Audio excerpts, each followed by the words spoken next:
Estamos avanzando en una serie de predicaciones a la que se llama Ser Iglesia. Ser Iglesia. Para entender mejor de qué se trata y también como profundizar sobre lo que el Señor quiere que podamos entender mejor al estar y ser participantes de una congregación, de una iglesia local. Entonces, hoy estaremos hablando, cada domingo hemos como colocado un ladrillito más, una idea más, y hoy estaremos meditando sobre la disciplina, o mejor sobre el propósito de la disciplina en la iglesia. Así que yo ruego que por favor abras tu Biblia ahí en Mateo, el Evangelio de Mateo, capítulo 18, vamos a leer desde el verso 15 en adelante. Pero antes déjame mencionar lo siguiente referente a este tema de la disciplina. Nosotros vivimos en una época en donde la disciplina y la corrección son mal vistas, generalmente. Muchos perciben la disciplina como algo que es negativo, como que tiende a ser más una crítica o más un juicio. Con frecuencia nos encontramos que no queremos que nadie se entrometa en nuestra vida y tampoco queremos involucrarnos en la vida de otros. Muchas veces por miedo a herir o perder relaciones preferimos callar. Aun cuando sabemos que alguien o ese otro está pasando por una situación difícil, pero hay como esa resistencia, ese temor. Sin embargo, vamos a ver en este texto bíblico de hoy cómo Jesús nos enseña que ignorar el pecado de un hermano no es amor, sino que más bien es una negligencia o una actitud negligente espiritual, que la disciplina es una expresión de amor que demuestra nuestro deseo y compromiso de caminar juntos, unos con otros, en obediencia y en santidad para el Señor. Por eso es que si tú eres parte del cuerpo de Cristo, si tú eres un creyente, entonces no podemos caer en los razonamientos humanos que nos llevan a rechazar la disciplina, la corrección, sino que más bien debemos o necesitamos someternos a la dirección de Dios. ¿Qué es lo que la palabra del Señor nos dice respecto a este tema? ¿Cómo es que Él nos quiere guiar para amar, para restaurar, para corregir correctamente, o mejor, bíblicamente?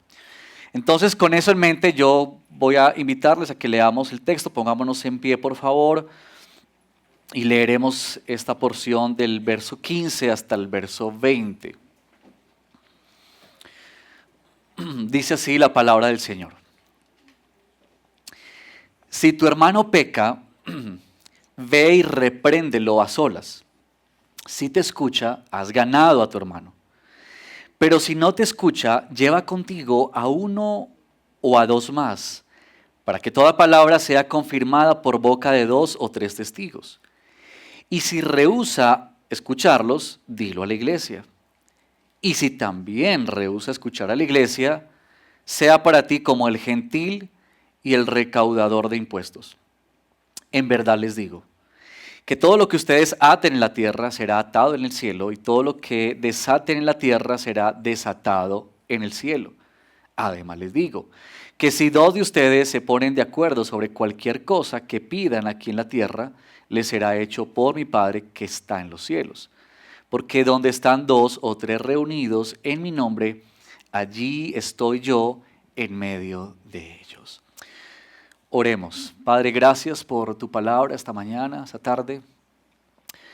Queremos someternos a ella, por favor. Te pedimos, nuestro buen Dios, que nos ayudes a entender mejor de qué se trata la iglesia, de qué se trata este plan precioso que tú has creado. Seguimos rogando que corrijas nuestros pensamientos y quizá las imágenes incorrectas que tenemos en la mente de la iglesia. Especialmente cuando pensamos en un tema como el de la disciplina. Ayúdanos, Señor. Ayúdanos a entenderlo bien, pero ayúdanos también a aplicarlo bien entre nosotros. Rogamos esto, Señor, en el nombre de Jesús. Amén. Bueno, pueden tomar su asiento, por favor. Yo voy a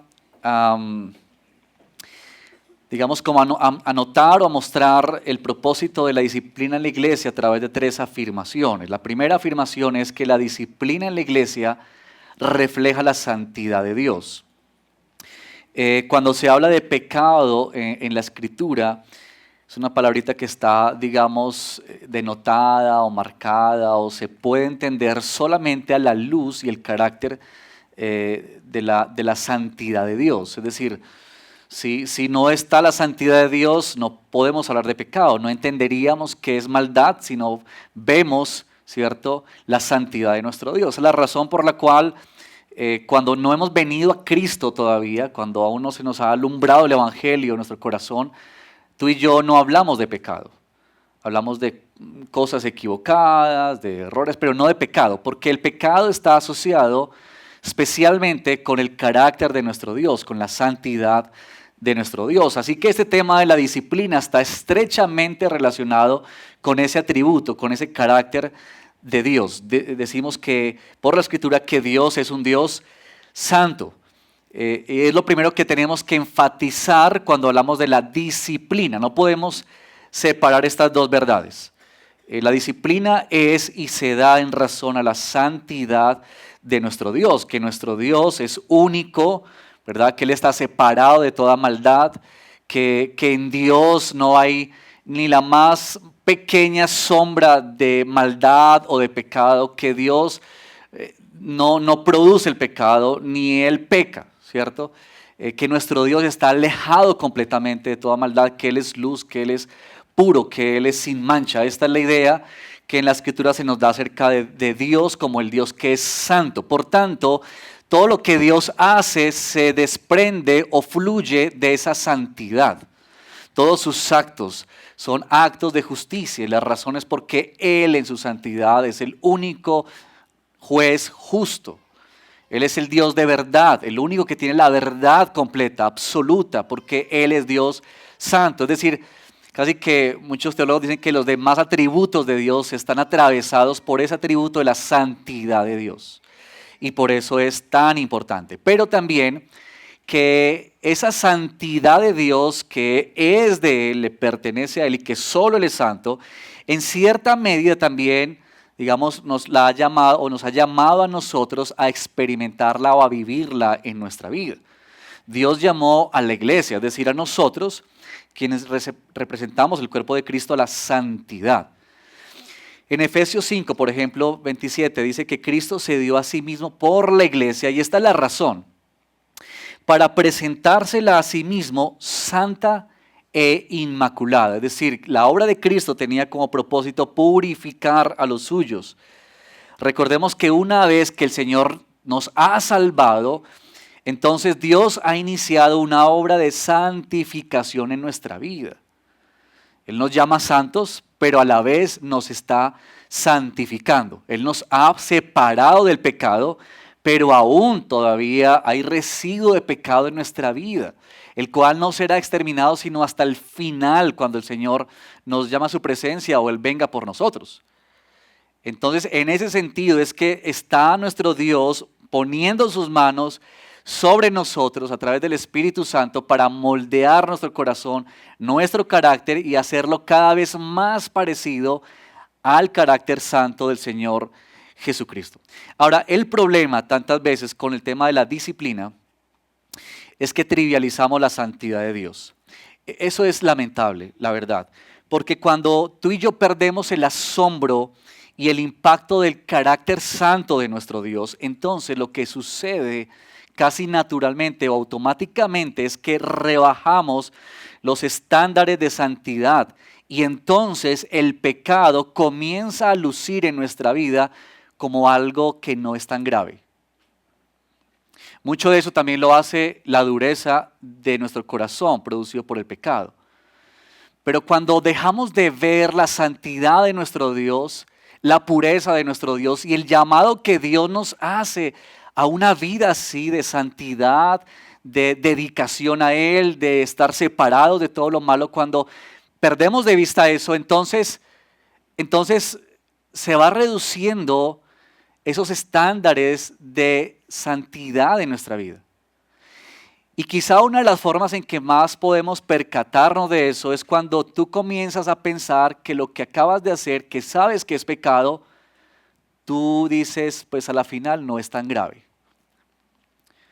Comienzas a autojustificarte, a decir, bueno, pues sí es pecado, pero a la final yo no quería, es que fue él o fue ella o fue la circunstancia. Es decir, cuando nos autojustificamos.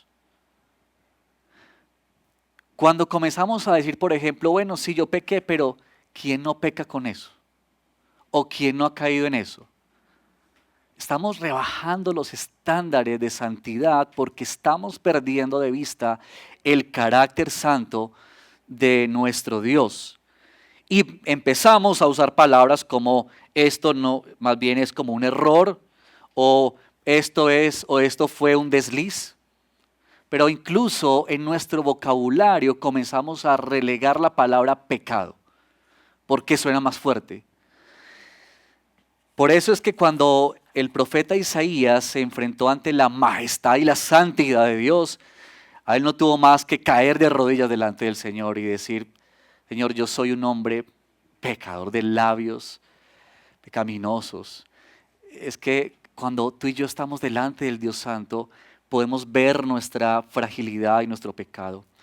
Tú y yo necesitamos, hermanos, con urgencia, contemplar una vez más la santidad de Dios. Es más, si tú estás pensando o estás viviendo en pecado y tú eres consciente de eso, muchas veces, y yo digo esto en consejería reiteradamente, pero muchas veces pensamos estrategias para no pecar más. ¿Qué hago para no pecar más? Y yo le digo esto a los aconsejados. Cuando lo que más tenemos que buscar es entender y conocer mejor a nuestro Dios. Porque en la medida en que tú y yo conocemos más a nuestro Dios, contemplamos más a nuestro Señor, su santidad, su hermosura, su majestad, su amor, su verdad, entonces somos más desanimados a pecar. Debemos cuidarnos, hermanos, de pensar que Dios no se va a ocupar de nuestra desobediencia o que a Él no le interesa nuestra desobediencia. Pensar que de pronto Dios está interesado en otras cosas y que a Él no le llama mucho la atención cómo estoy viviendo, qué estoy diciendo, qué estoy viendo, qué estoy hablando. Cuando la santidad de Dios es violada, es pasada por alto, cuando nuestra vida, por causa de nuestro pecado, nos conduce a vivir contrariamente al carácter santo de nuestro Dios, tenemos que saber tú y yo que el Dios, el Padre Celestial, va a aplicar disciplina, corrección en nuestra vida. Porque de lo contrario, tú y yo persistiríamos en la rebeldía y la obstinación de nuestra maldad. Y eso es justamente lo que Dios hace directamente como Dios, pero que también Dios hace por medio de su iglesia. Así que Dios usa a la iglesia para aplicar esa disciplina. Así que en primer lugar la disciplina refleja el carácter santo de Dios, pero en segundo lugar la disciplina en la iglesia, y noten ustedes por favor en nuestro texto que vamos a comenzar a revisar, procura la restauración. 3 observaciones que yo quiero, digamos, guiarles y que podamos apreciar juntos en nuestro texto. Lo primero es que en una observación de este pasaje nos damos cuenta de que el tema de la reprensión es algo que Dios pone sobre los hombros de cada creyente. Mira conmigo por favor verso 15. Si tu hermano peca, ¿quién le está hablando Jesús? A los discípulos. Él está refiriéndose a la iglesia naciente, él está refiriendo a ti y a mí. Es decir, él está diciendo, si un hermano peca, ve y repréndelo. Noten eso, por favor. Él no está diciendo, si tú ves que un hermano peca, ve y llama a un anciano o a un pastor o a un líder. ¿Se dan cuenta de que no es así? Lo que él dice es, ve tú. Es decir, Jesús está colocando una responsabilidad sobre nuestros hombros. todo creyente tiene la responsabilidad de intervenir en la vida del hermano cuando éste es sorprendido en alguna falta. Lo que nos está diciendo Jesús es que debe haber, hermanos, una preocupación en nosotros por el otro. Una preocupación sincera, genuina, por la vida que está llevando, por la manera en que está viviendo. Hace una semana nosotros escuchamos aquí la predicación referente a la iglesia como familia de la fe. Algunos de ustedes la recordarán, quienes de pronto no tuvieron la oportunidad de venir. Ahí está en nuestro canal de YouTube. Pero la idea es que en Cristo tú y yo somos una familia en la fe. Ahora piensa en esa palabrita, familia, y yo sé que a todos se nos viene automáticamente una imagen en nuestra mente de qué es familia. Pero piensa en los seres queridos a quienes tú amas, no sé, tus papás, tus hijos, tus hermanos, tus tíos, esa familia. Y piensa qué es lo que una familia normal que se ama y que se cuida hace cuando uno de sus miembros, ¿verdad? Por ejemplo, está gravemente en su estado de salud. ¿Qué hace la familia? ¿No le interesa? Es decir, dice, ay, qué pesar. ¿Qué hace la familia? ¿No acude la familia en procura de ayudarlo? Ahora piensa un poco más allá y quizá podríamos pensar con quienes viven con nosotros. Si tú vives con familiares, hijos, pero por ejemplo una familia, un padre y una madre que tienen sus hijos. 5 hijos. Y piensa tú que un día todos se reúnen para comer, están todos ahí en la noche y falta uno de los hijos.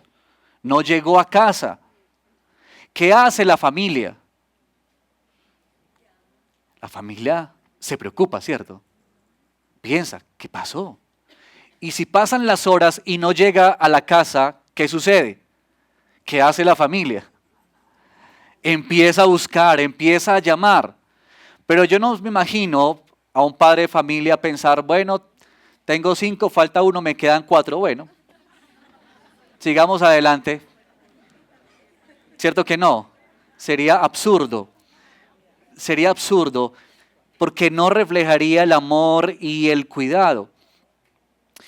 Así que cuando Jesús está mencionándonos sobre este tema de la responsabilidad que tenemos, Él la recae sobre el hecho de una relación que tenemos en la iglesia. Y esa relación es de hermanos. Nota que Él dice, si tu hermano, es decir, es como que Jesús nos pone el ejemplo de alguien que es cercano a mí, que es mi familiar, es mío, ¿verdad? Es de los míos. Y Él dice, ve y repréndelo, ve y exhórtalo. Así que, hermanos, esta no es una tarea exclusiva de pastores o líderes, es una tarea de todos nosotros. La iglesia participa activamente en la corrección y la reprensión unos a otros. Hermanos, una actitud indiferente ante el pecado del otro no refleja nada más que el egoísmo y la falta de amor.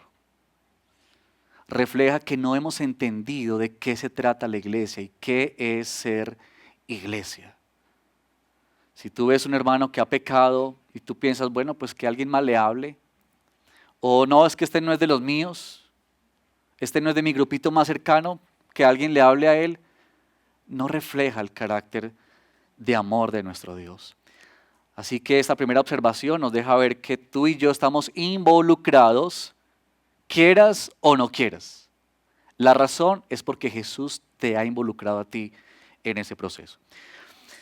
Pero otra observación también nos deja apreciar en este texto que hay o se establece un proceso bien definido. Así que noten conmigo por favor lo que sucede aquí en este texto. Jesús dice, verso 15, si tu hermano peca, ve y repréndelo ¿cómo? ¿Estando con quién?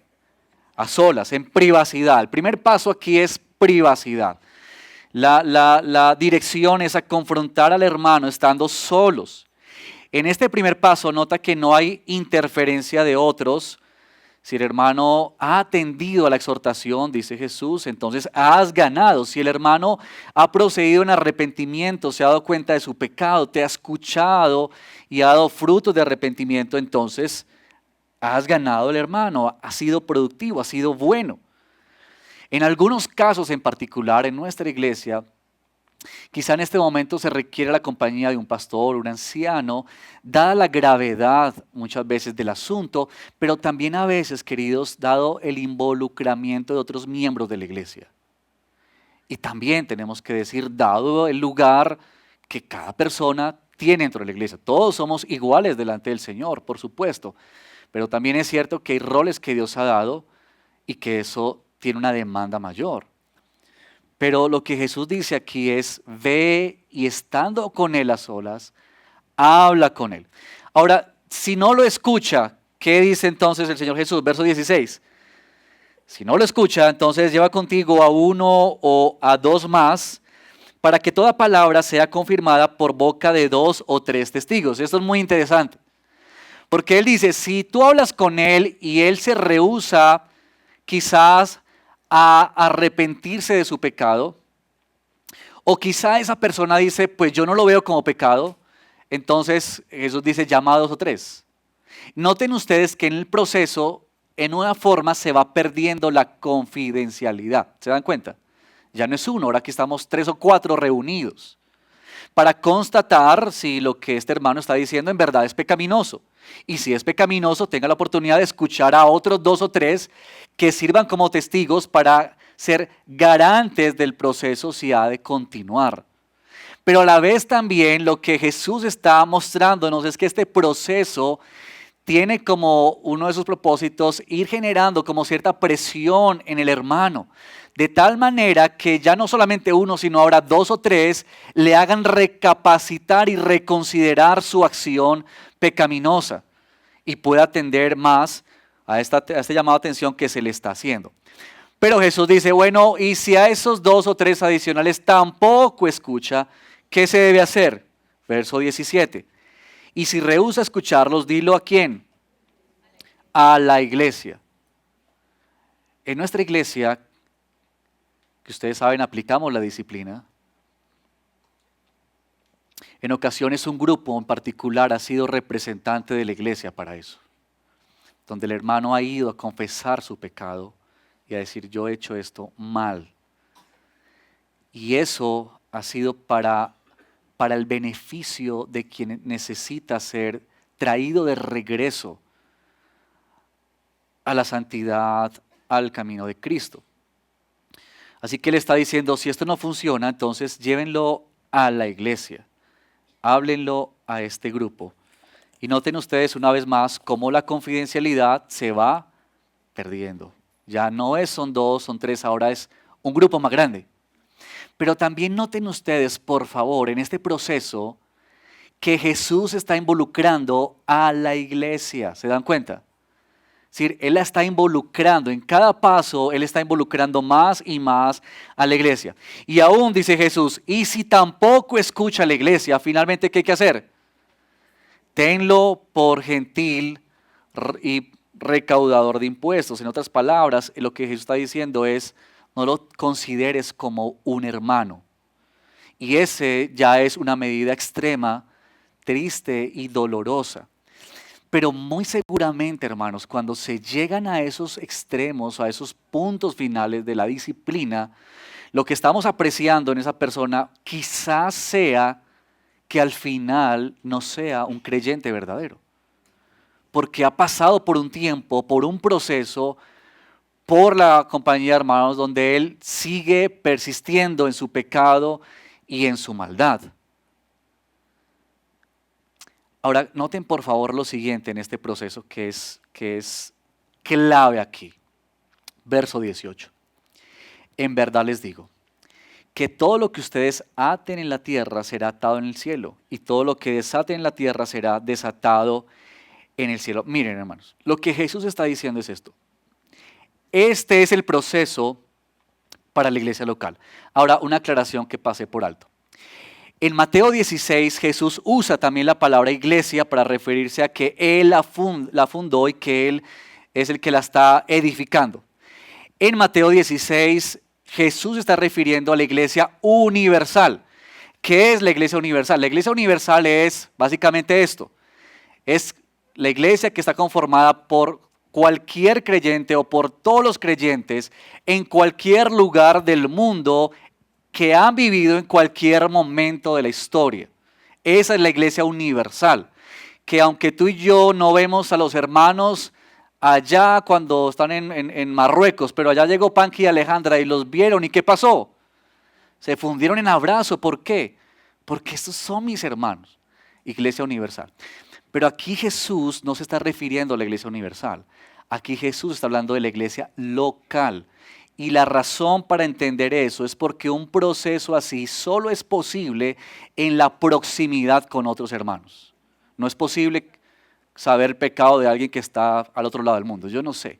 La única manera de hacer esto es en una iglesia donde caminamos juntos, donde nos conocemos unos a otros. Así que lo que Jesús está diciendo aquí es, este proceso tiene el sello divino de Dios. No es la invención de hombres. No es que se le ocurrió en la historia de la iglesia algún pastor o algunas. No, esta es la instrucción de Jesús para su iglesia. Este es el proceso. Por eso Él dice, en verdad les digo que todo lo que ustedes aten en la tierra será atado en el cielo. Una aclaración también aquí. Ustedes han escuchado la aplicación o la interpretación de este verso en algunos contextos. Algunos usan terriblemente mal el texto para señalar lo siguiente. Que este verso está refiriéndose a que todo lo que tú ates o desates en el cielo, especialmente bendiciones, son desatadas aquí en la tierra. Como que de alguna manera la idea es que tenemos un poder en nuestra boca que puede crear realidades. Ese es el movimiento de la fe.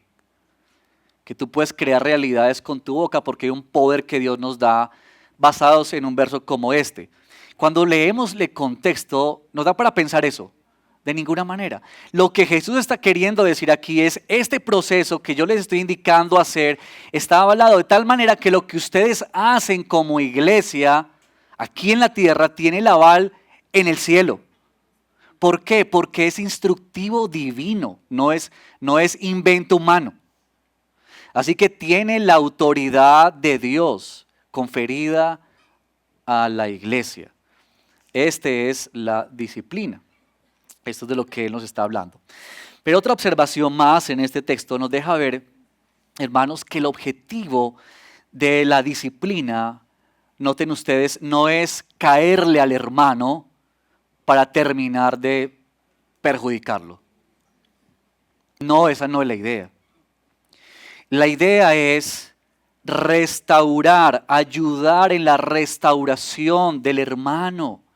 Que él vuelva al Señor en arrepentimiento verdadero y vuelva a disfrutar del gozo del Señor. Porque entre otras cosas, hermanos, cuando tú y yo vivimos en pecado, perdemos el gozo del Señor. Por eso David le dice en el Salmo 51 al Señor, Señor, devuélveme el gozo de tu salvación. No tu salvación, no, el gozo. David había perdido el gozo en el Señor, causa de su pecado. Así que lo que el Señor quiere es que juntos nos ayudamos unos a otros para que haya una restauración de aquel que ha caído. En cada paso de estos, lo que se busca no es acelerar todo para llegar al final. ¿Cuándo será que lo expulsamos a este tremendo? No, el objetivo es que cada paso de esos busca que ese hermano o hermana puedan recapacitar y ser traídos de regreso por el Señor, por su gracia, usando instrumentos de barro como nosotros también, imperfectos y pecadores, pero que Dios nos usa para levantar al que está caído. Lastimosamente, hermanos, se dice esto, que en el ejército, ¿cómo es que dice? Que el único ejército que ve a sus heridos caídos y no los ayuda es el ejército cristiano. Ustedes han visto las películas de soldados, donde sale un batallón a enfrentar una misión, y han visto ustedes cuando cae uno de esos soldados, ¿qué hace el resto de los soldados? Lo dicen, bueno, hasta luego. No, se quedan ahí. Y es más, yo no entiendo mucho de eso, pero, o no sé conocer mucho de eso, pero sé que en el ejército hay como uno más cercano, como parejitas, nos llaman como el lanza, ¿cierto? Que es como con el que uno está todo el tiempo. Y claro, cuando en la guerra ese lanza, ese amigo, ese compañero cae, ustedes seguramente han visto que él le dice, no, váyase, yo me muero aquí, ¿cierto? ¿Y cuál es la actitud del otro soldado? Es no dejarlo. En la mente de él está hasta la muerte. Y si tiene que ponerlo sobre sus hombros y cargarlo, aunque eso signifique ir más lento y aunque eso signifique arriesgar su propia vida, eso no está en discusión. Eso no es una opción. Hasta el final hay un compromiso hasta la muerte. ¿Cómo es que si eso se vive en esos escenarios, a veces no los vivimos nosotros como creyentes? ¿Cómo es que a veces buscamos más otra cosa y no la restauración? Hermanos, debería dolernos enormemente cuando tú y yo sabemos que un hermano o una hermana han caído en pecado. Debería dolernos. Si tú sientes indiferencia, evalúa qué está pasando en tu corazón. ¿Por qué no te importa? ¿Por qué te da lo mismo? ¿Por qué no te produce nada de tristeza esa situación o ese acto que conociste o que viste? Restauración. En cada proceso de esto, lo que Dios busca es que podamos ver a ese hermano regresar a los brazos del Señor. Miren por favor conmigo ahí en el texto bíblico lo que tenemos antes y después de este texto que estamos leyendo. Lo cual no es coincidencial porque los autores bíblicos guiados por el Espíritu Santo acomodaron los textos en una armonía maravillosa. Pero miren por ejemplo verso 12. Si un hombre tiene 100 ovejas y una de ellas se ha descarriado, ¿no deja las 99 en los montes y va en busca de la descarriada? Y sucede que la haya, y si sucede que la haya, perdón, en verdad les digo que se regocija más por esta que por las 99 que no se han descarriado. Así no es la voluntad del Padre que está en los cielos que se pierda uno de estos pequeñitos. ¿Notas lo que está diciendo Jesús? Luego dice, si tu hermano peca. Es decir, lo que Jesús está diciendo es lo que debe operar en nuestra vida cuando vemos a alguien caer es el amor de hermanos, es la preocupación de pensar, este se está perdiendo, se está yendo del camino, se ha salido del redil.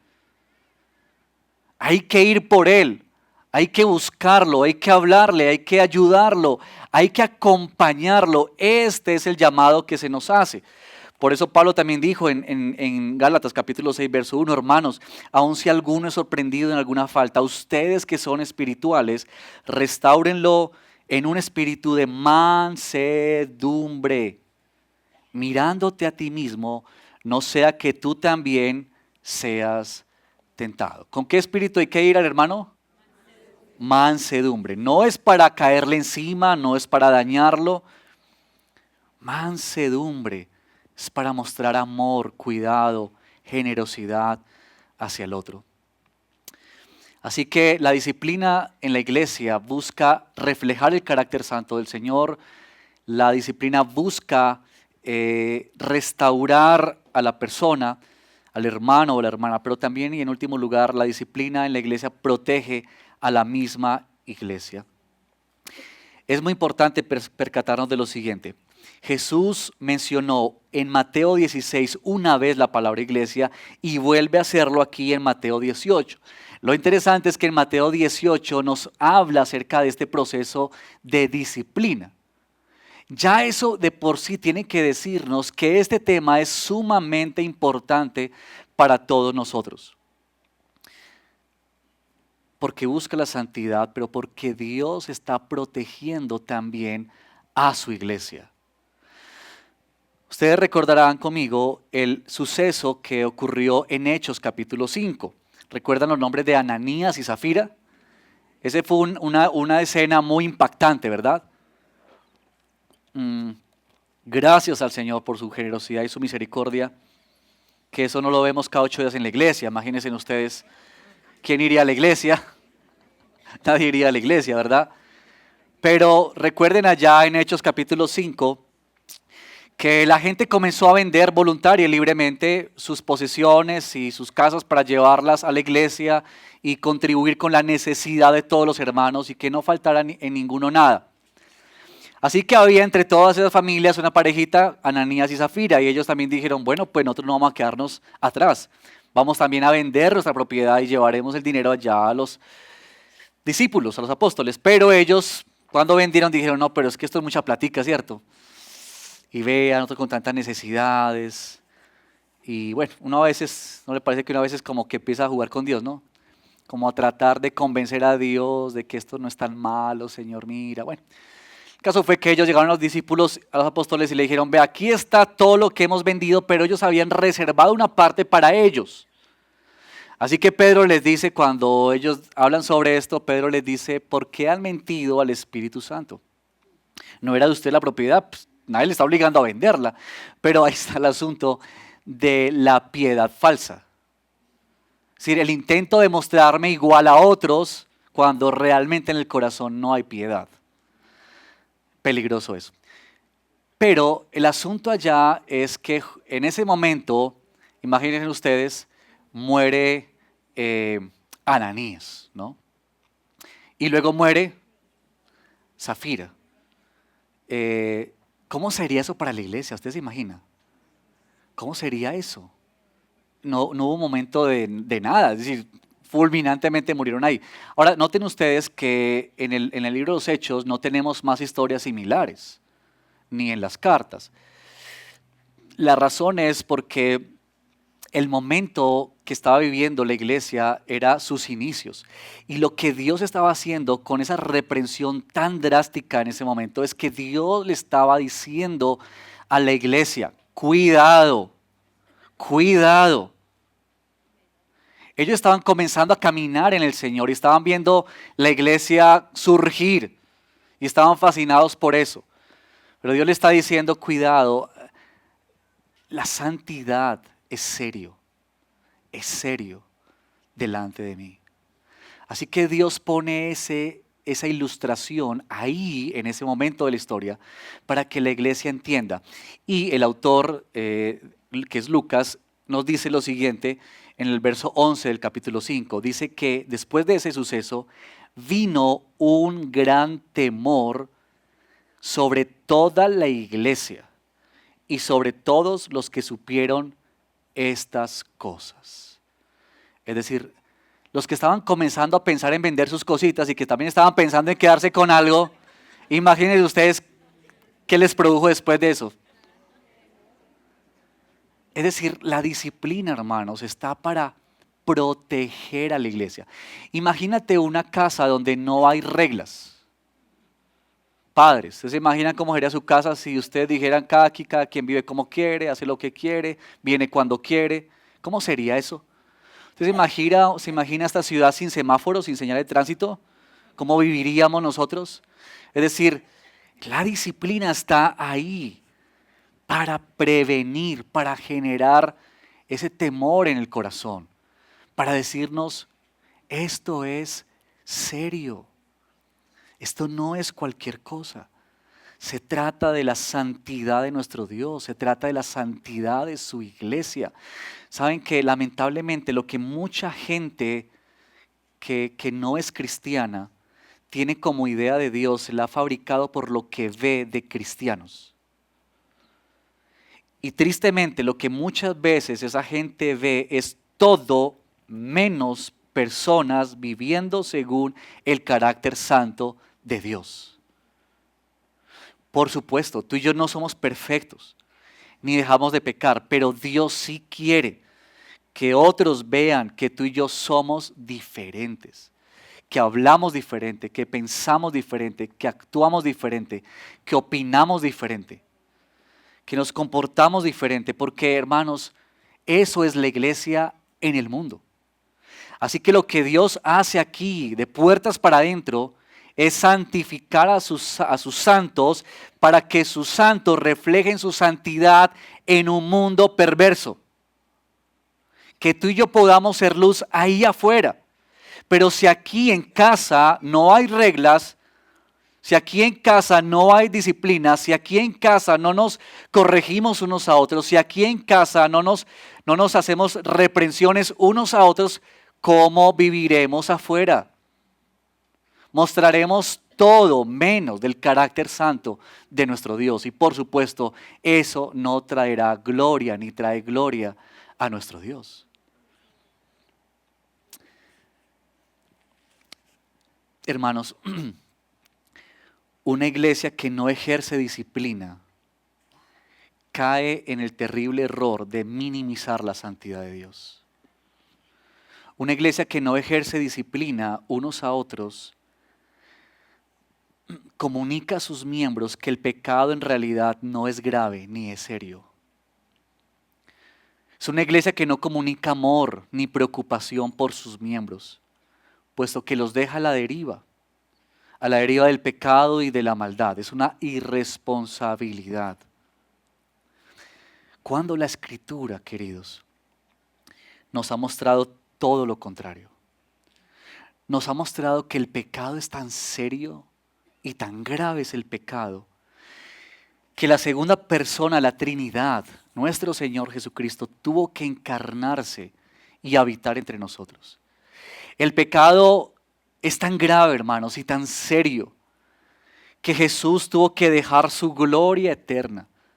Él tuvo que desprenderse de su majestad y de su posición real para venir a este mundo a soportar el sufrimiento, la burla, el rechazo y ser tratado como lo peor de la sociedad. Hermanos, el pecado es tan serio que Jesús tuvo que enfrentar la cruel y degradante muerte en la cruz. Es tan serio el pecado, hermanos, que el Padre Celestial tuvo que quitar su rostro de sobre su Hijo y abandonarlo en esa cruz, en ese madero, a su Hijo amado, cuando Él se hacía pecado por nosotros, cuando cargaba en sus hombros la maldad, la perversión de cientos de generaciones, de millones y millones que Él había desde antes de la fundación del mundo escogido, entre los cuales estábamos tú y yo. Hermanos, el pecado es serio, pero ¿sabes qué? A la vez, esa misma obra que reflejó la seriedad y la gravedad del pecado, a la misma vez es justamente esa obra la que hace que tú y yo hoy seamos hijos de Dios. Que si tú y yo hemos venido a Cristo en arrepentimiento y de fe, entonces somos llamados de su familia. Que hemos sido puestos en una familia donde caminamos con otros. ¿Y sabes qué? Que esta preciosa obra del Señor hace que entonces tú y yo podamos ser no juzgados, sino disciplinados. Y eso es muy diferente. Muy diferente enfrentarnos a un Dios que es Padre y que en amor nos corrige. ¿Recuerdan el texto que hemos leído más temprano en las oraciones, Hebreos? Que él dice que Dios disciplina al que ama y azota al que recibe por hijo. Es decir, es una expresión de su amor. Es decir, que la disciplina está reflejando eso en nuestra vida. Somos sus hijos y no el castigo aterrador de un Dios airado. Y eso es muy, muy diferente.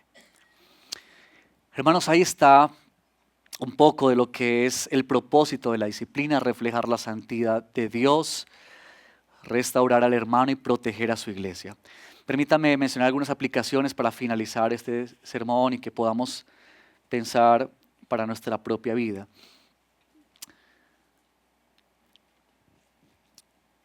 Hermanos, somos llamados a someternos a la disciplina en humildad.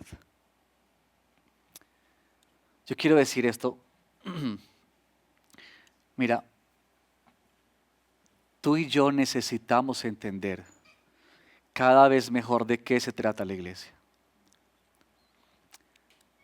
Si tú tienes ideas en tu mente, en tu corazón, de que tu pecado es problema tuyo y a nadie le incumbe, yo quiero decirte, estás engañado.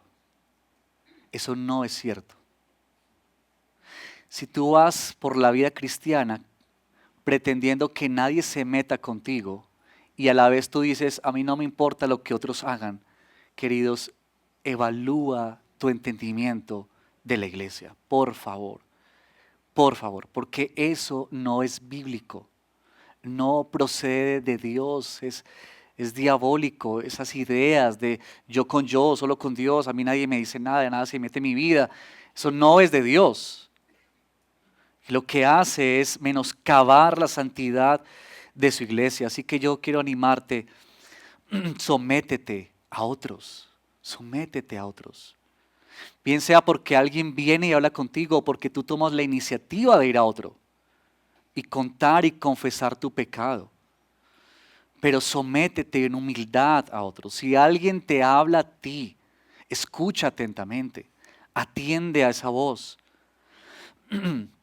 Recuerda que la disciplina nos da evidencia de que somos hijos de Dios, así que apréciala como una acción de amor de Dios para tu vida, como parte del cuidado de Dios para ti.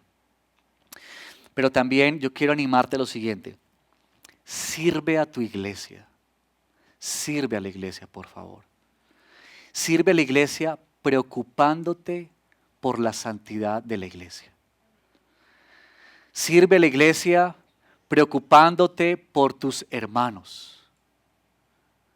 Ama genuinamente, preocúpate verdaderamente. No para crear chisme o murmuración o para dañar, sino para verdaderamente expresar ese amor que Dios nos demanda. Pero sirve a la iglesia, por favor. Somos este cuerpo, somos esta familia en la fe. Así que no pases por alto, no seas indiferente ante esa realidad. Hermanos, que el Señor nos ayude a vivir esta palabra, que Él nos ayude a entender más de qué se trata la iglesia del Señor y especialmente ese tema que hemos tocado hoy, la disciplina de nuestro Señor.